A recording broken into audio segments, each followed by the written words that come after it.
Let's talk chemistry for a moment. This is biology class, but the basis of biology class is chemistry and math and physics. So we're going to have to know a little bit about that. The good news is you don't have to know a whole lot about it. This is one of your pictures in the book. And the only thing I want you to know from that is that basically this is an excerpt from the periodic table.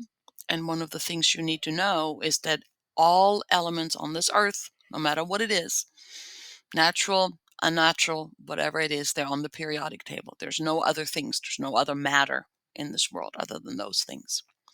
For biology, you're concerned with about 5 atoms, 5 elements. Most of them are highlighted in green.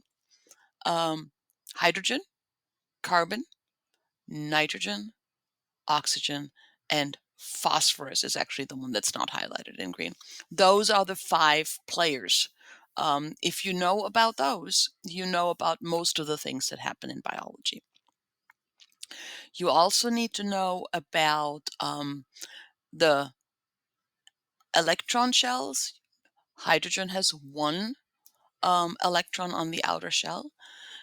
The outer shell is called the valence shell. The valence shell is the shell that actually reacts with other elements. The only thing that matters about reactions and things that happen in biology where molecules interact with each other, the only thing you have to be able to do is count to 2 or to 8. For hydrogen, you got to count to 2. That's the only exception. All the others, you need to be able to count to 8.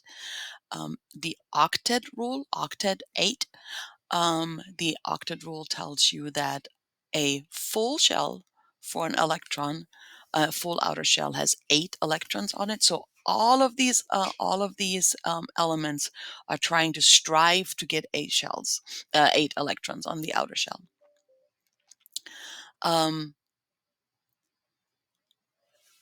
These 8 electrons, or the lack of the 8 electrons on the outer shell, that makes elements reactive. You have 2 elements here, sodium and chlorine, and if you look back at the periodic table, you'll be able to see that sodium has 1 electron on the outer shell, so it's a long ways away from 8, and chlorine has 7 electrons on the outer shell. It's really close to 8. Those 2 get together and make sodium chloride. Sodium chloride is completely harmless. We eat it. It doesn't blow up. It doesn't do anything bad. Sodium, on the other hand, pure sodium, will in fact blow up and catch fire.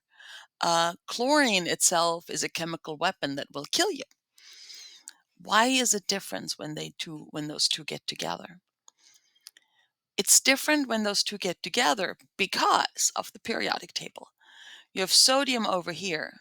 Sodium has 1 electron on the outer shell. This 1 electron on the outer shell means that sodium is super reactive. What it really wants is 8 electrons on the outer shell, and 1 is a long ways away from that. So if it jettisons that 1, it has 8 on the shell underneath, right, on the second shell. If it jettisons that 1, where do you think you will be getting rid of that 1? Well, there's little old chlorine over here. It needs 1. So if sodium donates that 1 electron to chlorine, chlorine's got 8, sodium's got 0 on the third shell, but 8 on the second shell. So everybody is happy. And when everybody is happy, then nobody needs to react with anything. The reason why chlorine is a chemical weapon is because it's trying to find that extra electron.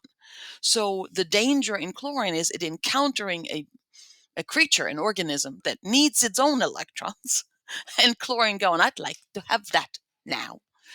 And sodium, it's the same thing. Sodium has this extra electron it's just trying to get rid of. And so if you have sodium just sitting in the air, the oxygen is saying, I'll take that, thank you so much. And then you have fire and explosions and bad things happening. So take home from this, what you need to know is about valence electrons. Those are the electrons on the outer shell Those are the things that actually react with each other. And the five elements you need to concern yourselves with are hydrogen, carbon, nitrogen, oxygen, and phosphorus.